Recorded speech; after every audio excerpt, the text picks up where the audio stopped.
DGISPR major general Asif Ghafoor press briefing कर रहे हैं। बिस्मिल्लाहिर्रहमानिर्रहीम। आप सबको ISPR में खुश आमदीद। यूजुअली मैं तकरीबन 1/4 टाइम बातचीत करता हूँ and remaining 3/4 time I take your questions. Possibly today I might take little more time and then take your questions. आज की प्रेस ब्रीफिंग के लिए काफ़ी मौज़ूआत थे जिन पे बातचीत मैं कुछ अरसे से करना चाह रहा था, लेकिन पुलवामा के वाक़या के बाद जो हालात पैदा हो रहे थे उसकी वजह से मेरी ज़्यादातर बातचीत इसी मौजू पे होगी। कुछ एक आध मौज़ूआत जो हैं उस पर मैं आखिर पे बातचीत करूँगा और then I will take your questions. 14 फरवरी को पुलवामा में जो काबिज़ भारतीय फ़ौज है उसने एक कश्मीरी नौजवान ने वहाँ पे जो सिक्योरिटी फोर्सेस हैं उनको निशाना बनाया, और जैसा कि होता है कि वाक़े के फ़ौरन बाद फौरी तौर पर पाकिस्तान के ऊपर इंडिया की तरफ से इल्ज़ामात की बारिश हो गई, बग़ैर सोचे, बग़ैर समझे, बग़ैर किसी सबूत के। पाकिस्तान ने इस दफ़ा जवाब देने के लिए थोड़ा सा वक्त लिया। वक्त इसलिए लिया कि जो इल्ज़ामात लगाए गए थे उसकी अपने तय थोड़ी तहकीक की। उसके बाद जब आप श्योर फुटेड हुए तो प्राइम मिनिस्टर ऑफ पाकिस्तान ने उसका जवाब दिया। इस वाक़े पे मज़ीद बातचीत से पहले मैं चंद बातें करना चाहता हूँ। चंद बातें इसलिए कि we are into 5th generation warfare, और इसका जो हदफ है वो हमारी नौजवान नस्ल है। पाकिस्तान की 64% पॉपुलेशन जो है वो नौजवानों पर मुश्तमिल है। तो इस 5th जनरेशन वारफेयर के ज़रिए इस पुलवामा के जो हमला है उसको लेके भी बहुत सारी बातचीत हुई। तो मैं चाहता हूँ कि थोड़ा सा कॉन्टेक्स्ट दे दूँ ताकि जो हमारी नौजवान नस्ल है वो इस कॉन्टेक्स्ट को समझ सके कि कैसे बातचीत जो है वो चल रही है, उनका ही जानना ज़रूरी है। हमारी 72 साल की तारीख़ है। 47 में हिंदुस्तान की तकसीम हुई और पाकिस्तान आज़ाद हुआ। इस हकीकत को इंडिया आज तक कबूल नहीं कर सका। 1947 अक्टूबर में इंडिया ने कश्मीर पे हमला भी किया, और 72 साल से मकबूजा कश्मीर में कश्मीरियों पे उनके जुल्म सितम जारी है। 1965 में लाइन ऑफ कंट्रोल पे कशीदगी हुई। भारत उसको इंटरनेशनल बॉर्डर पे ले आया और वहाँ पे उसे शिकस्त हुई, लेकिन हम एक नौज़ायदा मुल्क थे, हमारे रिसोर्सेज और फ़ौज भी वैसी थी। तो 65 में हमारा मुल्क जो तरक्की की राह पे गामज़न था, इस जंग के उस पर असरात हुए। 1971 में मशरक़ी पाकिस्तान से जो हमारा एक ज़मीनी फ़ासला था और फिर वहाँ के जो हालात थे उसको एक्सप्लॉइट किया। मुक्ति बाहिनी का किरदार आपके सामने है, और जो सिटिंग प्राइम मिनिस्टर हैं इंडिया के, उनकी एक कन्फेशन स्टेटमेंट भी है कि उन्होंने वहाँ पे क्या बातचीत की और किस तरह साजिश से हमें दो लख्त किया। असल दहशतगर्दी तो इंडिया ने तब की कि जब मुक्ति बाहिनी के ज़रिए वहाँ पे हालात ख़राब कराए गए, लेकिन अल्हम्दुलिल्लाह पाकिस्तान एक रेजिलिएंट कौम थी। इस आने से भी हम संभले। फिर 1971 से 1984 तक का एक ऐसा टाइम पीरियड था जिसमें हमारी मशरक़ी सरहद पे किसी किस्म का कोई वाक़या नहीं हुआ। रिलेटिवली काम सिचुएशन रही। क्रॉस LOC वायलेशंस वगैरह जो है नहीं हुई, और हमने एक तरीके से दोबारा इस्तेहकाम और तरक्की की तरफ जाना शुरू किया। बट देन सियाचिन हैपन, और ऐसा इलाका जहाँ पे फ़ौज पाकिस्तान की मौजूदगी नहीं थी वहाँ पे आप आए, वहाँ पे आपने हमारे इलाके पे कब्ज़ा किया, और उस वक्त से लेके अभी तक दुनिया के बुलंद तरीन महाज पर फ़ौज पाकिस्तान डटी हुई हैं और मुकाबला कर रही हैं। इसी दौरान आपको पता है कि अफ़गानिस्तान में अर्स्टवाइल सोवियत यूनियन ने भी हमला किया, उसके भी पाकिस्तान पे बहुत सारे असरात थे। 1998 में हमने जौहरी ताकत हासिल की, वो भी सेल्फ़ डिफेंस में, क्योंकि इस डिटरेंस की मौजूदगी में इंडिया का हमारे ऊपर एक कन्वेंशनल वॉर इम्पोज करने की पॉसिबिलिटी ख़त्म हो जाती। और जब ये पॉसिबिलिटी ख़त्म हुई तो इंडिया ने गैर रवायती स्ट्रेटजी को अपनाते हुए, इनडायरेक्ट स्ट्रेटजी को अपनाते हुए हमारे मुल्क में दहशतगर्दी को फ़रोग़ देना शुरू कर दिया। 2001 में जब इंटरनेशनल सिक्योरिटी फोर्सेस ने अफ़गानिस्तान में तालिबान के ख़िलाफ़ ऑपरेशन शुरू किया तो आपको पता है कि मशरक़ी सरहद पर इंडिया ने एस्केलेशन कर दी और हमारी तवज्जो मशरक़ी सरहद पे हो गई। अगर उस वक्त भी ऐसा ना हुआ होता तो हम बेहतर पोजीशन में होते कि मगरबी सरहद से जो दहशतगर्दी पाकिस्तान में दाखिल हो रही थी उसको दाखिल ना होने देते और बाद में इतनी ना पाकिस्तान में फैलती जितनी कि उसके नतीजे में फैल गई। 2008 में जब हम दहशतगर्दी के ख़िलाफ़ भरपूर जंग लड़ रहे थे, हमें कामयाबियाँ मिल रही थी, तो एक दफ़ा फिर इंडिया अपनी फ़ौज को सरहद पे ले आया। मकसद ये था कि हमारी जो दहशतगर्दी के ख़िलाफ़ कामयाबियाँ हो रही हैं उनको किसी तरीके से स्लो कर सके, स्कटल कर सके। और इसका ज़िंदा सबूत कुलभूषण की सूरत में हमारे पास मौजूद भी है। ऑन द कॉन्ट्रेरी पाकिस्तान ने इस तमाम अरसा में क्या किया? 1988-89 में दो तरफा CBMs के ऊपर बातचीत का आगाज़ किया। पाकिस्तान ने हमेशा पीस ऑफ़र की। 2003 में DGMOs के दरमियान हॉटलाइन कायम की और लाइन ऑफ कंट्रोल पर फायरबंदी के लिए एक अंडरस्टैंडिंग की, जिसको लेटली पिछले 2 साल में तारीख़ में सबसे ज़्यादा वायलेट इंडिया ने किया। इसके अलावा लाइन ऑफ कंट्रोल पर हमने 5 क्रॉसिंग पॉइंट्स भी कायम किए। 2004 से 2008 तक 5 दफ़ा हमारा कॉम्पोजिट डायलॉग की सिटिंग भी हुई, लेकिन इस प्रोसेस को भी मुंबई अटैक के तनाज़ुर में उन्होंने डिसकंटिन्यू कर दिया। अब मैं आपको थोड़ी सी टाइम लाइन बताना चाहता हूँ कि जब भी पाकिस्तान में कोई बहुत इम्पोर्टेंट इवेंट होना हो या पाकिस्तान की स्टेबिलिटी बेहतर हो रही हो तो इंडिया में या मकबूजा कश्मीर में कोई ना कोई ऐसा स्टेज इंसिडेंट हो जाता है। अगर आप देखें तो जो दिसंबर 2001 का इंडियन पार्लियामेंट पे अटैक था, उस वक़्त वहाँ 2002 में जनरल इलेक्शंस होने थे, प्रेसिडेंशियल इलेक्शन होने थे और United nation general assembly was in session. और यही वो वक्त था जब मैंने आपको बताया कि 9/11 के बाद पाकिस्तान में मगरबी सरहद पे दहशतगर्दी का इन्फ्लक्स शुरू हुआ। बॉम्बे अटैक पे आए जो कि 26 से 29 नवंबर 2008 पे हुआ। तो जैसा कि मैंने आपको बताया कि वार ऑन टेरर पे हमारी प्रोग्रेस बहुत अच्छी जा रही थी और इस वक्त भी इंडिया में जनरल इलेक्शन होने थे फरवरी से दिसंबर तक। 2 जनवरी 2016 पठानकोट होता है। प्रेसिडेंट ऑफ यूनाइटेड स्टेट्स का state of the union address जो है वो ड्यू था। इंडिया में स्टेट इलेक्शंस होने थे और पाक भारत की फॉरेन सेक्रेटरी लेवल की बातचीत शेड्यूल थी, वो स्कटल हुई। उड़ी का हुआ 18 सितंबर 2018 को हमारे प्राइम मिनिस्टर ने यूनाइटेड नेशन जनरल असेंबली में तकरीर के लिए जाना था। तो ये पैटर्न आपको बताता है कि जब भी पाकिस्तान में कोई इम्पोर्टेंट इवेंट होना हो तो इस किस्म का स्टेज एक्शन होता है। अब पुलवामा की तरफ आएँ। 14 फरवरी। अब फरवरी मार्च में पाकिस्तान में या पाकिस्तान से मुतल्लिक 8 बहुत ज़रूरी इवेंट्स जो है वो हो रहे थे। सऊदी क्राउन प्रिंस का पाकिस्तान का दौरा था और अच्छी इन्वेस्टमेंट की कॉन्फ्रेंस थी। यूनाइटेड नेशन सिक्योरिटी काउंसिल में टेरर लिस्टिंग के ऊपर बातचीत होनी थी। अफ़गान पॉलिटिकल रिकन्सिलिएशन प्रोसेस चल रहा था, उसके ऊपर भी डेवलपमेंट हो रही थी। यूरोपीय यूनियन में यूनाइटेड नेशन की मकबूजा कश्मीर में जो इंसानी हकूक़ की ख़िलाफ़ वर्जियाँ हैं उसके ऊपर सिटिंग होनी थी।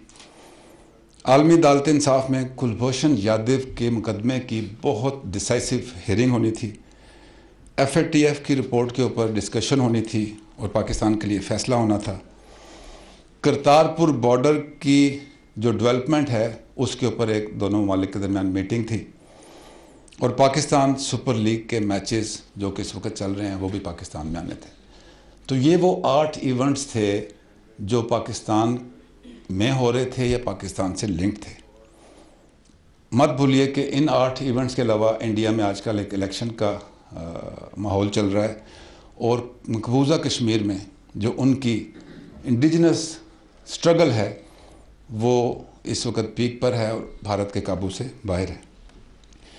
अब सोचने की बात यह है कि इन इन्वायरमेंट में, जैसे कि प्राइम मिनिस्टर साहब ने कहा कि how can Pakistan as a state of Pakistan involve in any such kind of activity. Pulwama में हमले का इन 8 इवेंट के तनाज़ुर में पाकिस्तान को क्या फ़ायदा है? पाकिस्तान को तो इसका नुकसान है। I leave it to your judgement कि इसका फ़ायदा किसको पहुंचा। पुलवामा वाक़या की तरफ जाने से पहले एक और बात कि जी पाकिस्तान डिप्लोमेटिक आइसोलेशन में है। एफर्ट उनकी है, लेकिन क्या पाकिस्तान डिप्लोमेटिक आइसोलेशन में है? अगर है तो लेटली आपने देखा है कि किस तरीके से जो foreign head of the states हैं और डिग्निटरीज़ हैं वो किस तरीके से पाकिस्तान का विज़िट कर रहे हैं। गैर मुल्की सरमायाकारी पाकिस्तान में कैसे आ रही है। सीपैक के ऊपर हमारी माशाल्लाह कैसे डेवलपमेंट चल रही है। डिप्लोमेटिक डोमेन के अलावा जो मिलिट्री डिप्लोमेसी और मिलिट्री कोऑपरेशन है उसमें भी आप देखें कि किन किन ममालिक के साथ हमारी जॉइंट एक्सरसाइजेज हुई हैं। इवन रशिया के साथ हुई है, चाइना के साथ हुई है, पाकिस्तान एयरफोर्स ने US एयरफोर्स के साथ किया और लेटली आपने पाकिस्तान नेवी की अमन 6 एक्सरसाइज देखी जिसमें तमाम ममालिक की जो ट्रुप्स हैं उन्होंने हिस्सा लिया। अभी आप पुलवामा के वाक़े को गौर से देखिए।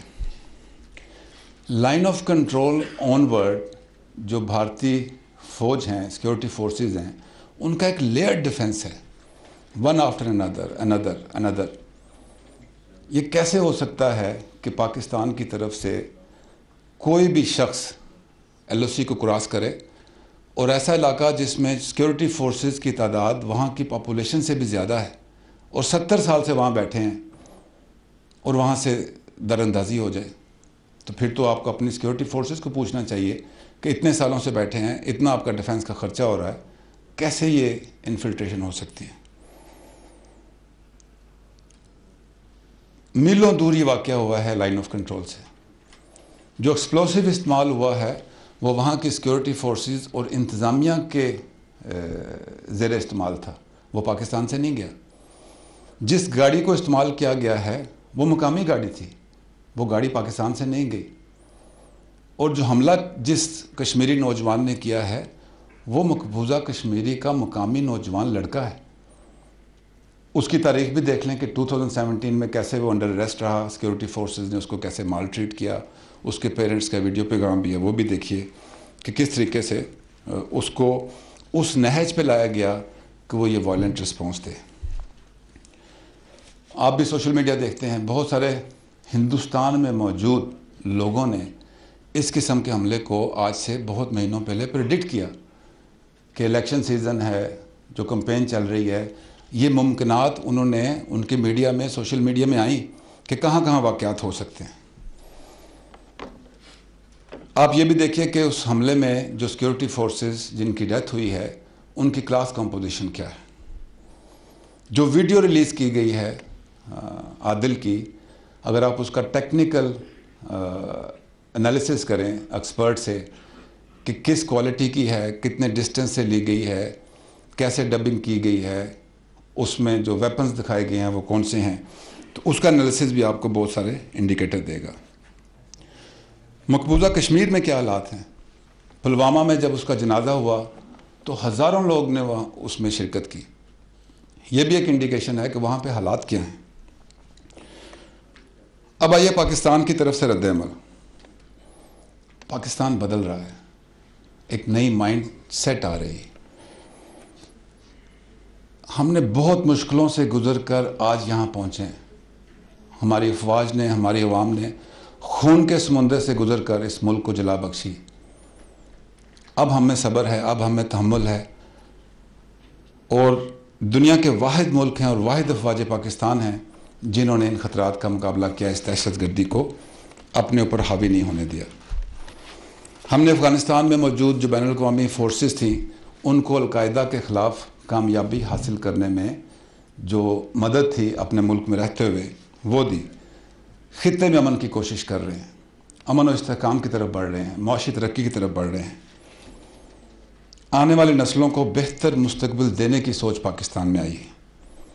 गलतियाँ की हैं लेकिन सीखा भी है, और अब ना गलती की गुंजाइश है और ना इंशाल्लाह कोई इरादा है।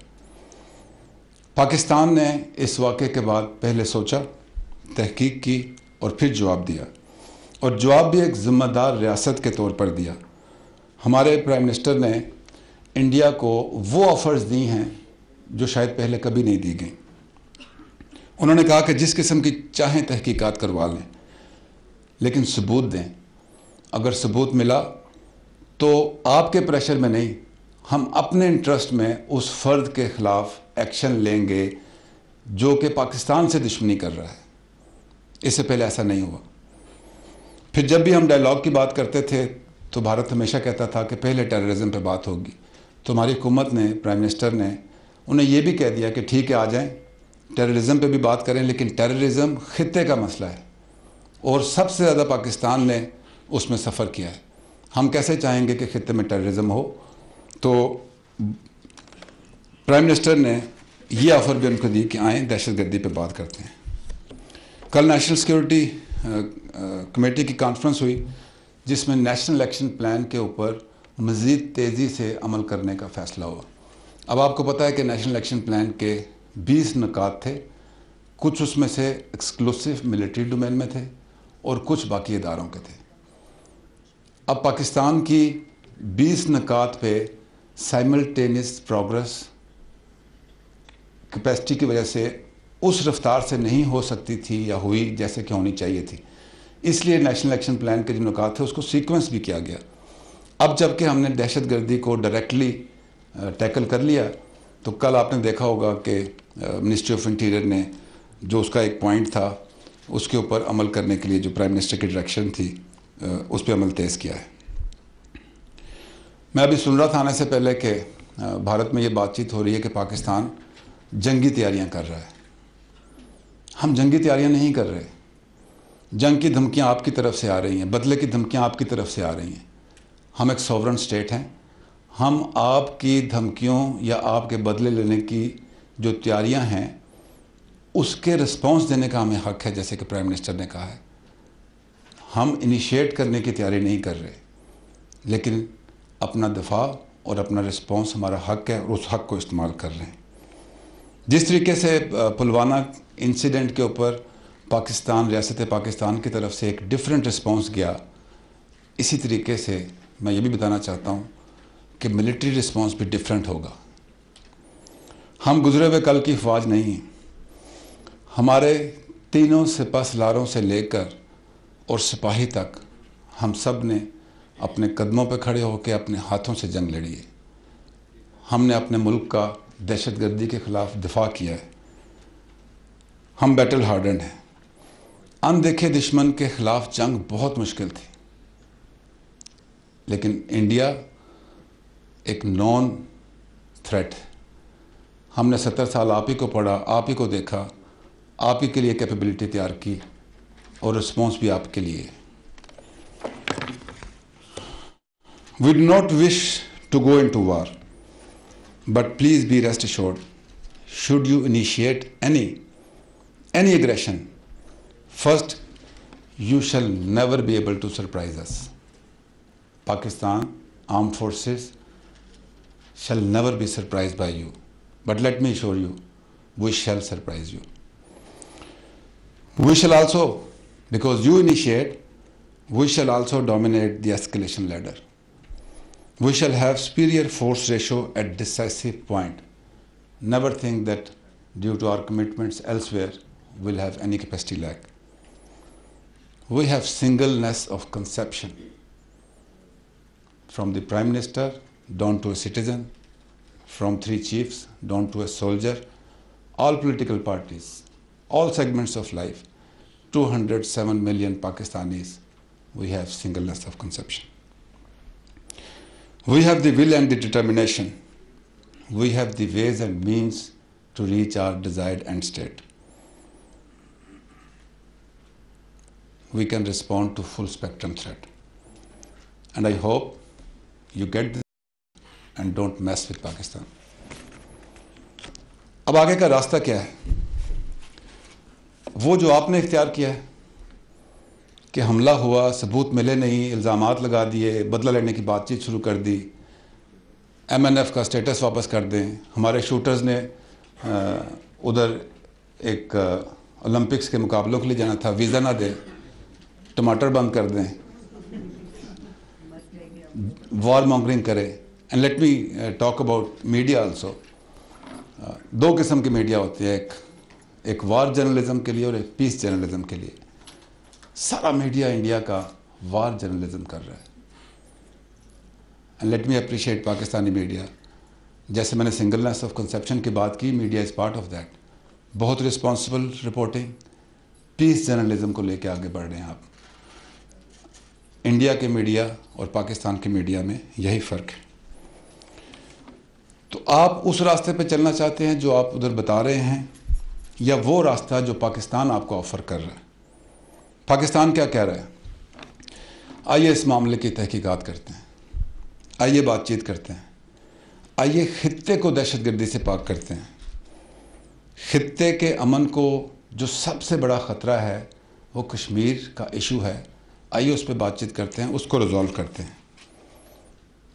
जैसे कि प्राइम मिनिस्टर ने कहा कि मकबूजा कश्मीर में आपकी वायलेंस की पॉलिसी फेल हो रही है, इंट्रोस्पेक्शन की ज़रूरत है। पाकिस्तान ने इंट्रोस्पेक्शन की और आज इस मुकाम पे पहुंचा है और इंशाल्लाह और बेहतरी आएगी।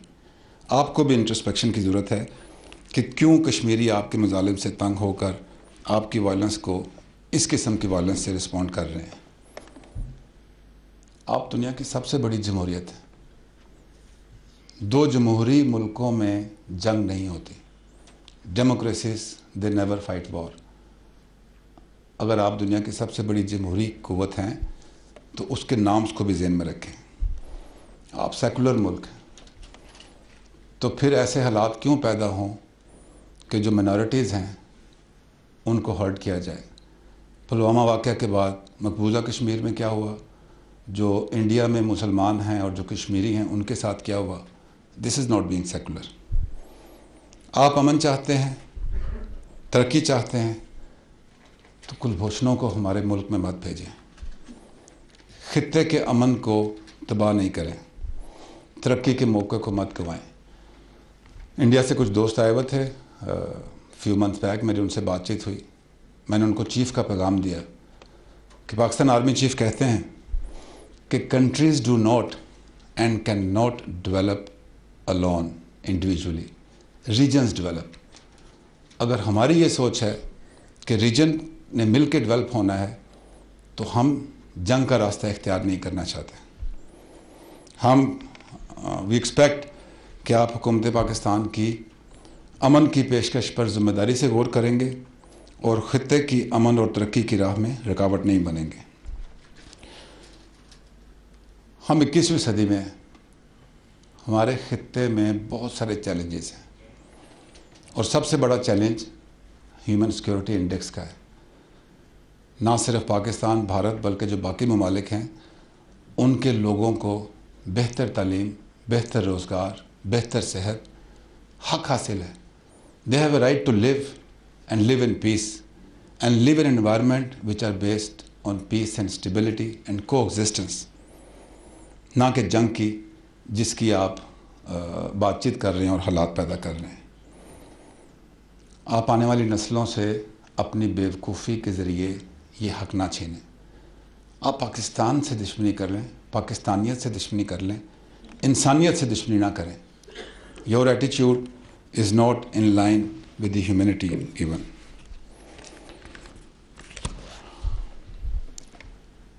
मैंने जैसे शुरू में कहा था कि आज मेरी बातचीत ज़्यादा पुलवामा से मुतल्लिक होगी।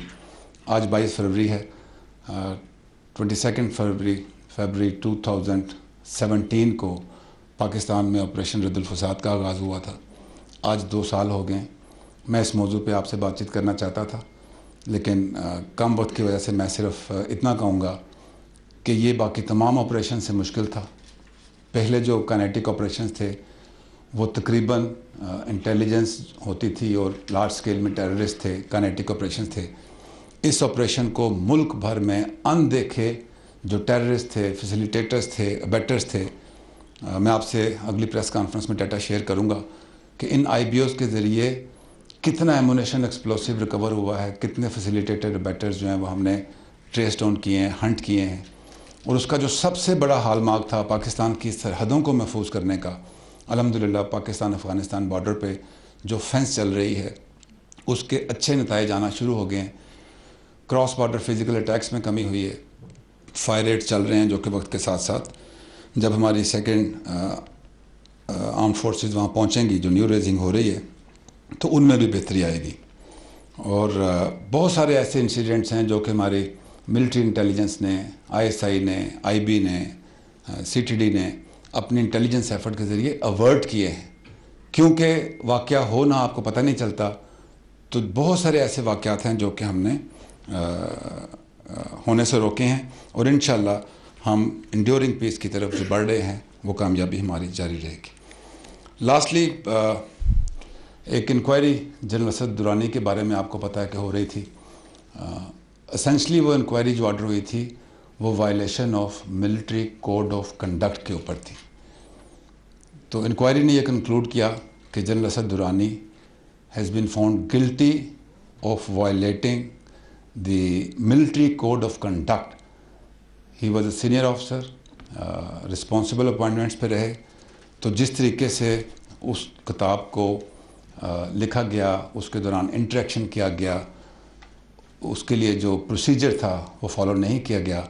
इस वायलेशन पे कोर्ट ने उनको जो रिकमेंड किया, तो जो उस लेवल की और इस लेवल के वायलेशन पे जो पनिशमेंट थी, his pension and related benefits have been stopped. He is no more entitled to the pension and allowances which a retired officer gets. उनका नाम ECL पे है। वो मिनिस्ट्री ऑफ इंटीरियर से हम सब्सिक्वेंटली बात करेंगे कि how and whether to continue his name on ECL और नॉट। जी, रैंक बरकरार है। उसके अलावा लेटली आखिरी बात जो ये थी कि मीडिया में ख़बरें आई कि 2 आर्मी के सीनियर ऑफिसर्स जो हैं वो अंडर अरेस्ट हैं। Yes they are, there are 2 officers who are under military custody on the charges of espionage. उनका आर्मी चीफ ने field general court martial order किया हुआ है, वो प्रोसेस में है। दोनों इंडिविजुअल केसेस हैं, आपस में इनका कोई लिंक नहीं है, and there is no network as such. और ये भी आप ज़हन में रखिए कि if we have been able to get them and identify the issue, it is a success. ये चीज़ें होती हैं, चलती हैं। जब ये कोर्ट मार्शल ख़त्म होगा, उसका जो भी नतीजा होगा वो मैं आपके साथ शेयर करूँगा। Going back to Pulwama before I end, because आखिर पे मैं हमेशा एक कोट दिखाया करता हूँ। प्लीज़ सी, मैंने जैसे कहा कि पाकिस्तान एक अमन पसंद मुल्क है। हमने बहुत मुश्किलों से गुजर के एक उस मुकाम पे पहुँचे हैं जहाँ हम पॉजिटिव ट्रेजेक्ट्री पे जा रहे हैं। कम्युनिटी ऑफ नेशन में पॉजिटिवली रेलेवेंट हैं। लोग हमसे बात करते हैं, हमसे इंटरेक्शन करते हैं, पाकिस्तान में इन्वेस्टमेंट आ रही है। So we do not wish to have any conflict, physical conflict with anybody in India, but any aggression if imposed, we shall defend every inch of our motherland at all cost, to last bullet and to our last breath, इंशाल्लाह। हम अपनी कौम को मायूस नहीं करेंगे। पाकिस्तान की फ़ौज सिर्फ वो फ़ौज नहीं है जो यूनिफॉर्म पहनती है। When it comes to Pakistan, 207 million Pakistani are the armed forces of Pakistan।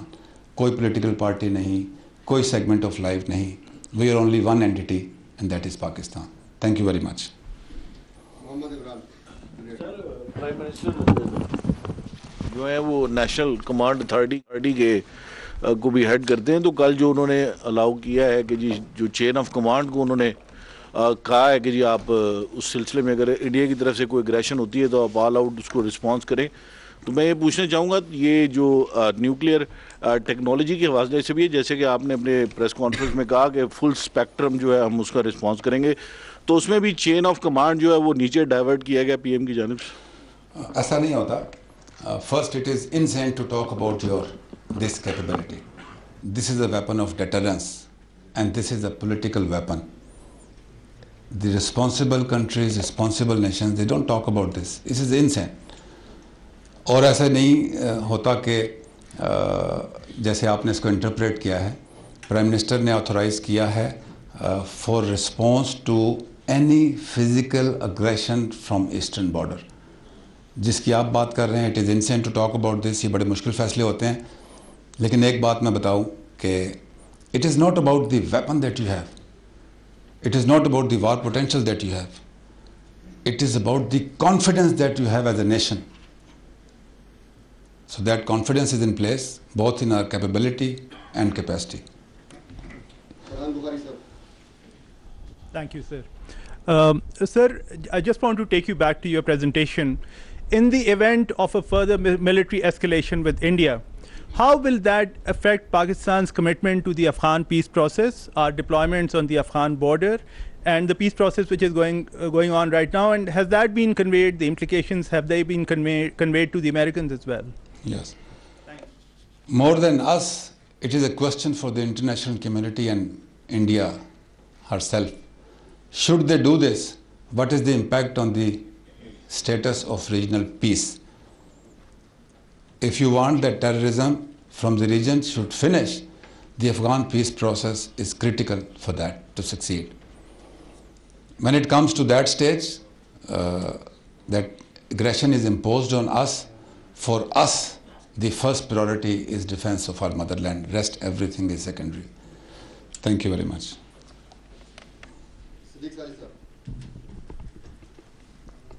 Sir ये फरमाइएगा कि ये जो आप एक तो इलेक्शन स्टंट के तौर पे वो सारी चीज़ें देख रहे हैं, क्या आपने उनके बॉर्डर्स के ऊपर, line of control, working boundary के ऊपर कोई उनकी रीडिप्लॉयमेंट भी इंडिया की जानिब से देखी है, वो तैयारियां कर रहे हो, या सिर्फ ये एज इलेक्शन स्टंट और पाकिस्तान के ऊपर हर वाक़े की जो जिम्मेदारी आयद करते हैं? देखिए, वो एक मिलिट्री प्रोसेस है. There are better procedures. Both side you have a professional army. But I will request you, leave it to us. We are not preparing for war, but then we have to be prepared for a response. वो कहते हैं ना कि expect the best but be ready for the worst. तो एक जिम्मेदार रियासत के तौर पे और एक प्रोफेशनल आर्म फोर्सेस के तौर पर रिस्पांस देने के लिए अगेंस्ट द एग्रेशन जो तैयारियां होनी चाहिए वो तैयारियां हैं. Another grave threat is from across the border from Iran. I think we did not talk about it. We are like in response with India, like we are prepared, whatever. But Iranian force commander has also lodged a protest and by name in the name of Iran. So we think we should be prepared for that factor as well, or we think that it wears off soon. Okay, thank you very much. ये दो different context हैं. You cannot compare India with Iran. With India we have a history of 70 years. मैंने आपको बताई है. Iran is a brotherly Muslim neighbor country जिसके साथ हमारे एक history of brotherly relation है. आपको पता है वेस्टर्न बॉर्डर, मैंने हमेशा बात की है, पाकिस्तान अफ़गानिस्तान बॉर्डर की 2611 किलोमीटर बॉर्डर है. पिछले 40 सालों से वहाँ पे कॉन्फ्लिक्ट चल रहा था और लेटली 2 डेकेड्स हमने किया है और अभी हम उसको फेंस कर रहे हैं. वहाँ दहशतगर्द है. वो भी जो अरेंजमेंट है फोर्सेस की है या फेंस की है, that is not against Afghanistan forces और the Afghan people. That fence is for the terrorist. Similarly, we share 909 kilometer border with Iran. Now Iran is a brotherly, friendly Muslim country. वो border भी ऐसा ही है, unmanned है, ना हमारी forces, because we are a friendly country, हमें वहाँ से threat कोई नहीं, और उस तरफ भी कोई इतनी अच्छी security की arrangement नहीं है. लेकिन जब दहशतगर्द इवन जो अफ़गानिस्तान से भी ट्रेवर्स करके ईरान के थ्रू भी पाकिस्तान में या वाइस वर्सा, अब पाकिस्तान, अफ़गानिस्तान और ईरान के अंदर बहुत बेहतर कोऑर्डिनेशन है कि हम अपने बॉर्डर को इस्तेमाल ना होने दें फ्रीली बाय द टेररिस्ट. क्योंकि हमारा फोकस ज़्यादातर पाक अफ़गान बॉर्डर पे रहा, तो कुछ दहशतगर्द जो हैं वो पाक ईरान बॉर्डर पे भी ओकेजनली एक्टिव होते हैं. उसमें हमारे ईरान के साथ बहुत अच्छी कोऑर्डिनेशन है. आपको याद है आर्मी चीफ भी वहाँ गए थे. हमारी जो आर्टिकुलेशन है कोऑर्डिनेशन के लिए भी, सिक्योरिटी के लिए बहुत बेहतर हुई है. We are even thinking, we are discussing with Iran to fence the Pak-Iran border also, having agreed to each other, so that that border is also not used by a third party to exploit against Iran or Pakistan.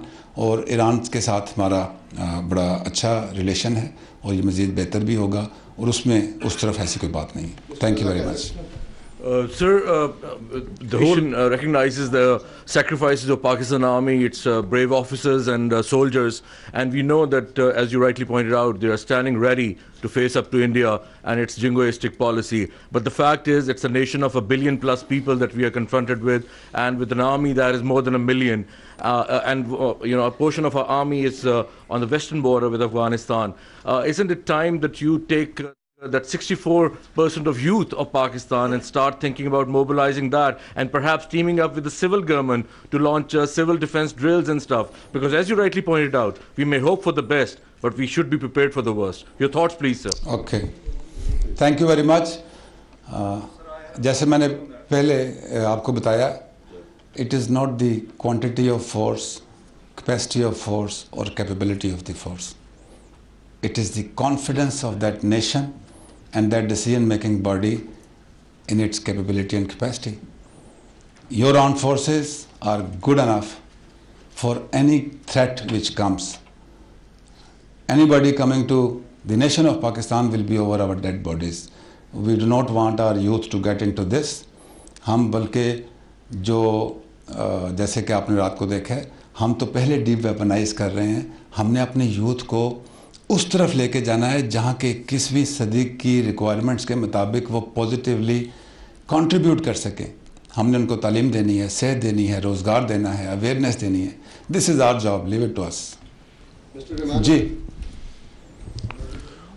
Thank you DG साहब. एक तो कल national security committee का जो इजलास हुआ उसमें prime minister की तरफ से ऑथराइज़ किया गया डिफेंस फोर्सेस को कि वो किसी भी तरह का जवाब दें. हम जानते हैं कि इसी तरह की चीज़ पहले इंडिया में भी हो चुकी थी. तो क्या इस वक्त कोई ऐसी इंटेलिजेंस है कि वहाँ से थ्रेट लेवल किस तरह का थ्रेट लेवल है जिस पर जो है वो पाकिस्तान के आर्म्ड फोर्सेस को ये इख्तियार जो है वो दिया गया है? जी देखिए, इसको आप थोड़ा सा ओवर इंटरप्रेट कर रहे हैं. प्राइम मिनिस्टर ऑफ पाकिस्तान जब इस किस्म की war mongering supported by irresponsible media चल रही हो तो you have to take safeguards. ऐसा नहीं होता कि उधर से इंच भी क्रॉस होता है तो then you go to prime minister for the response on that place. So it is matter of methodology कि प्राइम मिनिस्टर ऑफ पाकिस्तान ने जो हालात चल रहे थे उसके लिए ये ऑथराइज़ किया आर्म्ड फोर्सेस को. We wish that stage doesn't come, क्योंकि प्राइम मिनिस्टर साहब ने भी कहा, आपने सुना होगा, वॉर इनिशिएट करना इज़ इन वंस हैंड्स. जैसे मैंने कहा ना, we will dominate the escalation ladder. जो इनिशिएट करता है उसके बाद उसके हाथ से गेम निकल जाती है. गेम फिर हमारे पास है कि how do we want to take it ahead. तो इसको आप उस मेथोडोलॉजी के डोमेन में रहने दीजिए कि प्राइम मिनिस्टर ने कहा, ऑथराइज़ किया, क्या एक्शन हुए, क्या हमारी इंटेलिजेंस है. Have full confidence in your armed forces. Mr. Afzal Raza. Sir, this is Iranian State News Agency. Sir, recent terrorist attack in Iran's Sistan Baluchistan. Please little louder. Sir, recent terrorist attack in Iran's Sistan Baluchistan has claimed 27 lives of 27 IRGC personnel. What do you say about that? And is there any contact between armies of two countries over the issue? Okay, thank you. Okay. Question, sir. Yes, an incident happened, and if you relate it with the incidents along Pak-Afghan border, inside Pakistan, inside Afghanistan, we are neighboring countries. We share borders, porous borders, unmanned borders. तो जैसे मैंने आपको पहले कहा कि we have a very good coordination at every tier, whether it is the local Pakistan forces on Pak-Iran border and the forces on other side, or the leadership, military and civilian both. We have an excellent coordination and cooperation with Iran. This terrorism, as I said, is a regional threat, a regional challenge, and it needs a regional approach. We are in good coordination with Iran, and inshallah जो border की सूरत हाल है उसको हम मिल के coordinate करके ensure करेंगे कि इस किस्म की मूवमेंट ना ईरान की तरफ से हमारी तरफ हो, ना हमारी तरफ से ईरान की तरफ हो. The third party is friend of none. Thank you. Regarding internal threats, because you talked about General Asad Durrani, you talked about two other army officers who are in your custody. Let's talk about civilian ambassador who is blaming Pakistan for having safe havens of terrorists here. Who? Hussain Haqqani. Okay. If you have seen and watched his viral clip on social media, he blamed in his clip that in Bahawalpur, Pakistan is having safe havens for terrorists. So how do you respond to his statement? Thank He you. should come and indicate to us. Let me, please. India की तरफ से भी ये इल्ज़ाम आ रहा है वो इस वाक़े में जैश मोहम्मद को मुलव्विस कर रहे हैं और उनका ये कहना है कि पाकिस्तान में जैश मोहम्मद मौजूद है, उसके ठिकाने यहाँ मौजूद हैं और ये पाकिस्तान से ऑपरेट किया गया. दूसरा ये भी सर एक इम्प्रेशन है कि जैसे आपने इस वाक़े में मकबूजा कश्मीर का कहा कि जो नौजवान है वो वहाँ का मकामी रहायशी है, लेकिन ये भी एक इम्प्रेशन है कि ये इसके पीछे शायद मोदी हुकूमत का ही हाथ है. उसी की जानिब से ये प्लान किया गया ताकि अपनी जो इंतखाबी मुहिम है उसको ज़रा थोड़ा सा बढ़ावा दिया जाए और उसका फ़ायदा उठाया जाए. सर इसके साथ ही क्लियर कर लें कि साबिक प्राइम मिनिस्टर का बयान जो है मियां नवाज शरीफ का, वो कलभूषण के केस में दलाइल के तौर पर इस्तेमाल किया गया. इसी तरह का बयान साबिक आर्मी चीफ जनरल मुशर्रफ की तरफ से भी आया था जिसको अभी इस्तेमाल किया जा रहा है. तो ये किस कॉन्टेक्स्ट में आप इसको देख रहे हैं? साथ ही साथ ये भी बता दें कि जो भी फैसला अगर पाकिस्तान के खिलाफ आता है इस केस में, तो एक आर्मी चीफ के पास जो मर्सी पटिशन पड़ी हुई है, क्या उस पर किसी किस्म का ये असरअंदाज हो सकेगा? 3 questions. First of all, okay, Hussain Haqqani. Please request him to come to Pakistan, go with me and indicate to me. Right? आपने कहा कि देखें इल्ज़ामात हैं, यही तो मैंने बात की कि आपने एक वाक़या हुआ, कोई एविडेंस नहीं और आपने इल्ज़ाम लगा दिया. और अब तो पाकिस्तान ने ऑफ़र कर दिया कि एविडेंस लाएं. And if there is any involvement of anybody from Pakistan, from the soil of Pakistan, not under your pressure, we will take action against him because he is enemy of Pakistan. तो हमारी determination तो आपने देख ली. कुलभूषण से मुतल्लिक आपने जो सवाल किया है, one that case is under process, सब जुडिस है, उस पर मैं बातचीत नहीं करना चाहता. हम ICJ में गए हैं, हम उसको अवॉइड भी कर सकते थे, लेकिन ये भी एक ज़िम्मेदार रियासत होने का सबूत है कि आप इंटरनेशनल ऑब्लिगेशंस पूरी करते हैं. Let the decision come, then will talk about this. आज जिस मौजू पे बात हो रही है, I will request you not to touch the political subjects. जी सर, ये पलवाना के हवाले से ही जैसे इन्होंने क्वेश्चन किया, ये जो पलवाना में खुदकुश हमला हुआ है, ये जानना चाहते हैं कि क्या ये अपनी नौयत का पहला ऐसा हमला है, खुदकुश हमला कश्मीरियों का मिजाज है या नहीं? क्योंकि हम भी वॉच कर रहे हैं, इस पे थोड़ा सा कमेंट कीजिए. जी जी चाहे समझौता एक्सप्रेस हो या इस तरह के इंडिया में जितने भी टेररिस्ट अटैक हुए हैं, उसमें इंडियन इंटेलिजेंस एजेंसीज मुलव्विस रही हैं. समझौता एक्सप्रेस में ये वाज़े तौर पर शवाहिद भी सामने आए. तो क्या ये उसी तरह का एक वाक़या इसको आप देखते हैं? जी, जैसे कि प्राइम मिनिस्टर ने भी कहा कि सोचने की बात इंडिया के लिए ये है कि क्यों कश्मीर की यूथ उस नहज पे पहुंच गई है कि उनसे मौत का खौफ उतर गया. 70 साल से वो एक तशद्दुद का सामना कर रहे हैं, वायलेंस का सामना कर रहे हैं.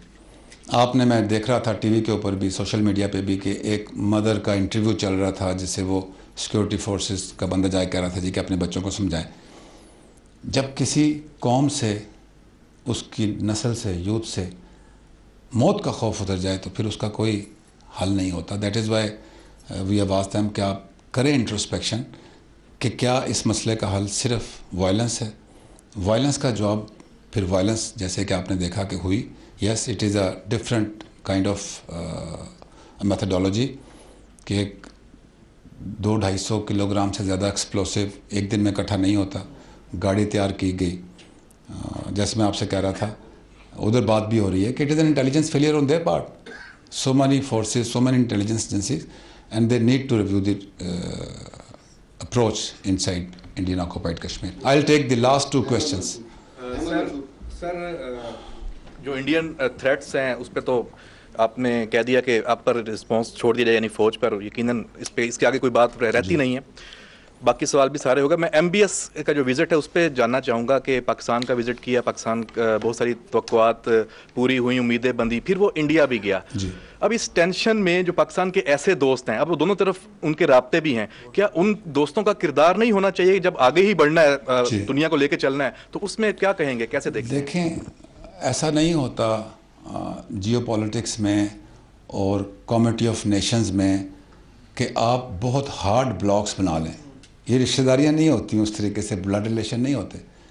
Every sovereign state has relation with other sovereign state, but then you have the priority of relations, the construct of relations. अगर आपको सऊदी अरब के क्राउन प्रिंस यहाँ पे ये कह के गए हैं कि I am the ambassador of Pakistan and KSA, and the way he responded on the request of the Prime Minister for the prisoners and the kind of investment which Saudi Arabia has done in Pakistan, I think it's a very positive indication of the strength of Pakistan-KSA relations. वो India गए हैं, they both two sovereign countries, उनके अपने एक agreements हैं, और ये visit जो है वो कोई पुलवामा इंसिडेंट को ज़हन में रख कर नहीं किया गया था। But having said that, you should be happy that what kind of statements from our friendly countries have come. कितना जोर लगाया यूनाइटेड नेशन सिक्योरिटी काउंसिल की स्टेटमेंट में कुछ अल्फाज दिलवाने के लिए। तो आपने KSA प्रिंस की स्टेटमेंट देखी, आपने हमारे टाइम टेस्टेड फ्रेंड चाइना की स्टेटमेंट देखी, उनका रोल देखा। The world at large recognises the role of Pakistan and the positive relevance of Pakistan. अगर इंडिया इल्यूजन में रहना चाहता है या डिफरेंट ट्रैक पे जाना चाहता है तो वो उनकी मर्जी है। जो बेस्ट वे है that is the way of peace, that is the way of coexistence, cooperation and fight against the issues which are threat to the human security. I'll take the last question, gentlemen. Okay. This is James Mackenzie from Reuters News Agency. Can I hear you a little louder? General, can you give us some indication of whether you've seen concrete Indian military preparations on their side of the border control, and what kind of movements you've observed there? Okay, thank you. I have actually responded to this question. When there is a warmongering across the border, hyped by media, and the statements by their responsible leadership, we as a sovereign country have the right to prepare for defense. Beyond that, what is the kind of movement on that side of the border or this side of the border, that is methodology. We have said that we do not wish to go into war because we know what is the importance of peace, what price Pakistan has faced and given. We do not wish to go to war, but then what I concluded, that if it is imposed on us as a sovereign country, as a capable country, we have the right to respond and respond the way the nation of Pakistan want us to respond. Thank you very much, ladies and gentlemen.